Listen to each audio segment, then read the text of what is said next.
Attitudes are not strong enough to change behavior. We need something more powerful. Tools.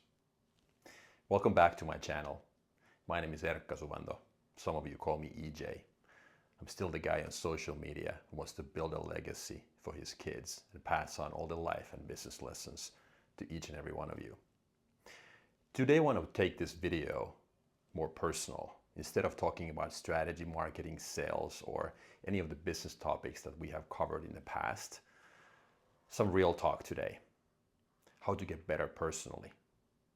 I'm going to share with you today what 3 tools I'm using on a daily basis to improve my own life. Something about my history when it comes to personal development. I've been a big supporter of therapy, studying, reading, mentorship, coaching, everything and anything when it comes to getting better. I've had my share of struggles in the past. I've succeeded, I have failed like everybody else. But these 3 tools that I'm about to share today are the ones that I'm using regularly today. And I think they will be very helpful to you guys as well. So let's go into more details. Tool number 1, or topic number 1, turn fear into possibilities. Something about fear overall. To me, this is huge. This is, of the 3, this is the biggest by far. If I think about my personal life, my past, and the people around me, everybody that I know, and overall the society, I think fear is the number 1 roadblock people have when it comes to not pursuing their dream job, starting a business, or leaving a bad relationship, whatever it is. It's typically fear. Fear of rejection, fear of other people's opinions, fear of losing face, fear of being alone for the rest of our lives, whatever that is. But fear is such a negative motivator and a roadblock in our lives that I think it's worth tackling big time. A couple of points how I do it personally. I'm going to draw some pictures today. This is my first, so hopefully these are clear. This helps me personally to better understand what I'm about to deal with in life, so that's why I'm using them extensively in my own life. So obviously this is a person here on the left, and the dotted circle is our comfort zone. And here in the middle, let's use a different color by the way. Here in the middle we have this big ugly block called fear and pain. And then on the other side of that, fear and pain, we have a nice green field of endless opportunities, whatever these are called, just something positive. The point here is to show that fear in the middle is blocking us. Like I said a minute ago, how fear of losing, fear of rejection, fear of other people's opinion is typically preventing us from being able to enter to the other side. So this is our goal, to see what we are truly made out of, how good we truly are. Many people play their whole lives in their comfort zone, which is fine if that's their thing. But then as long as we don't have regret in the end, that's how I want to live my life personally. So a couple of pointers here how I address this using the tool. Understanding that action takes us forward. It activates forward motion. What does it mean in practice? Action activates forward motion. It means that instead of letting our feelings determine what action we take action first. This is super hard, but it would be the same thing. I've used this example in the past. It would be the same thing if I was a personal trainer and I told my client that he or she is now starting a new workout program, and I give the instructions, and the first morning my client is supposed to wake up at 5. That's a first for him or her.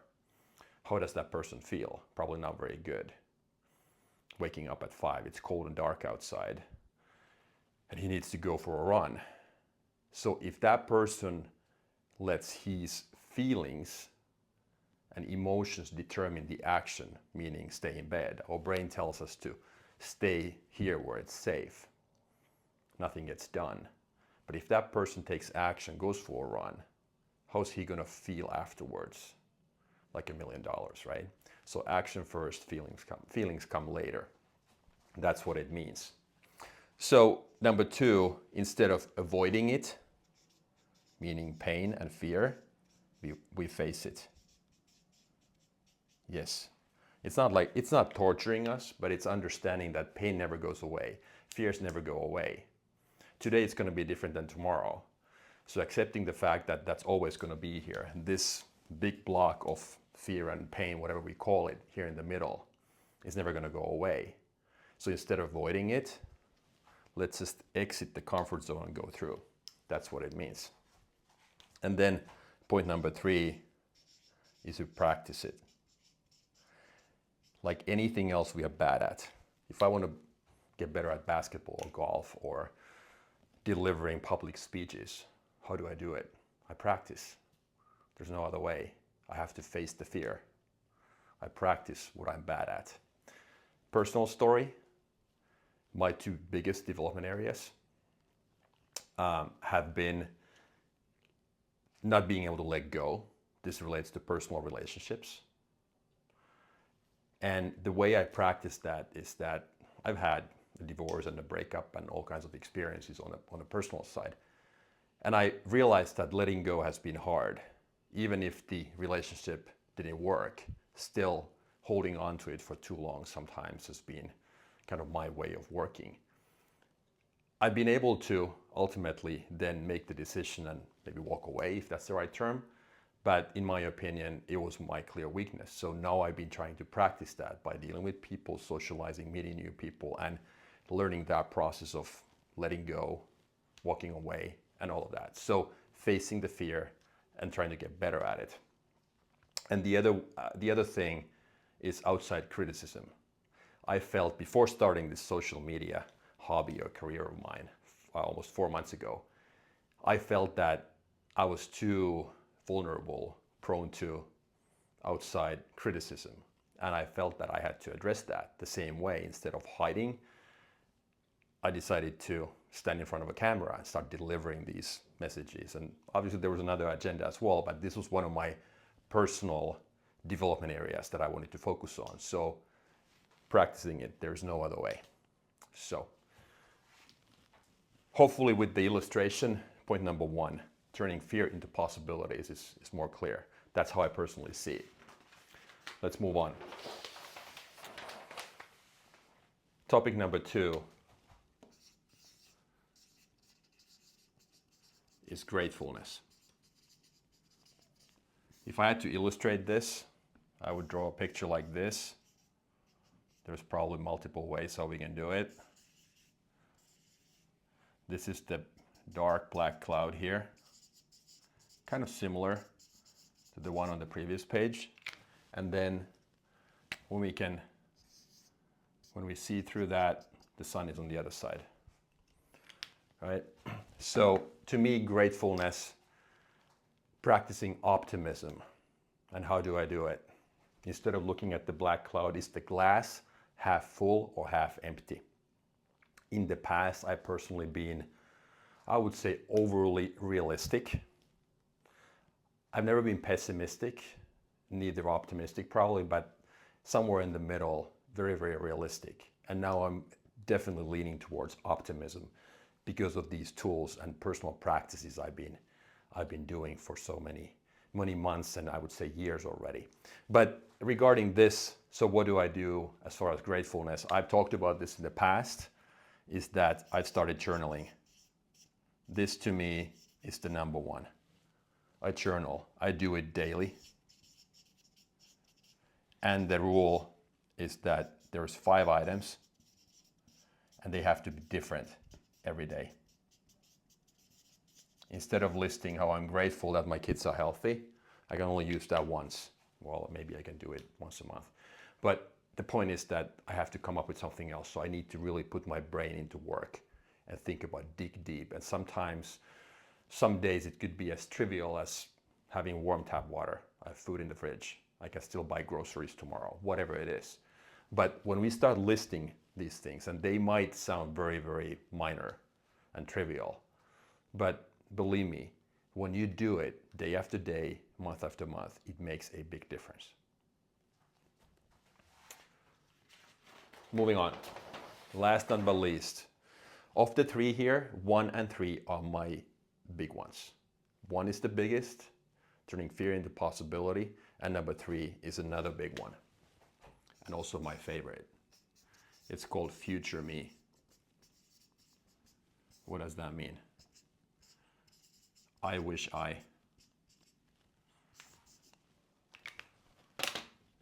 Never. I never want to say I wish I when I'm 90. That's what it means. So to me, I've talked about fear a lot, how fear is temporary, but regret lasts forever. So to me, it's a decision between two.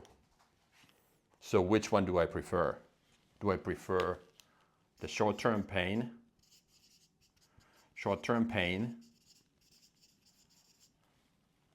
or the long-term regret? Which one of the two is worse for you? Because it's always either or. That's why facing the fears, these are heavily linked, 1 and 3 obviously. That's why being able to face and practicing that fear, that's always short term. It's never long term. When we face it, when we practice it, it goes away, we get used to it. But here the point is that I will always pick, I'm all over the place with these colors, I'm always going to pick short-term pain over long-term regret. Never, ever. This to me is something that I avoid at all costs. So regret. How do I do it? So another illustration here. And yes, no, I'm not going to be teaching illustrations anytime soon with these, but I'm sure you guys get the point. So it's a two-way street. This is me right now. This is now. And this is me at 90 or whatever the age is. And this drawing here, this is a bed. This might sound terrible, but this is my deathbed. So this is the so-called deathbed moment. Yes, I picture myself being at 90 or at 100 or 110, whatever the age is, being out of time. Somebody tells me that, look, Mr. Suvanto, there's no more time left. Unfortunately, I have to punch a ticket. When I'm here, I don't want to have any regrets. I want to be able to make all the decisions, travel to every place, start every business, live in every possible country that I've always wanted to, and do everything that I always wanted to. It's not about money. It's not about material things or external validation or verification by other people. It's about being able to say at the end of the day, at 90, that I have no regrets. I had enough courage to do everything that I always wanted. The definition of courage is that we take action regardless of fear. Like I said, 1 and 3 are my big ones, my favorite ones. It's a deathbed moment. It's a good one to end this video with. Thank you for watching. Hopefully these 3 tools that I use personally on a daily basis, if not daily, but at least weekly, are helpful to you as well. Like I said, thank you for watching. Please leave comments if you have any. I'm interested in hearing what you guys are doing, and if there are any corrections or edits or anything, any feedback, it's all very much welcome. If you liked the video, please hit the subscribe and the like buttons, and I'll see you next time. Thank you.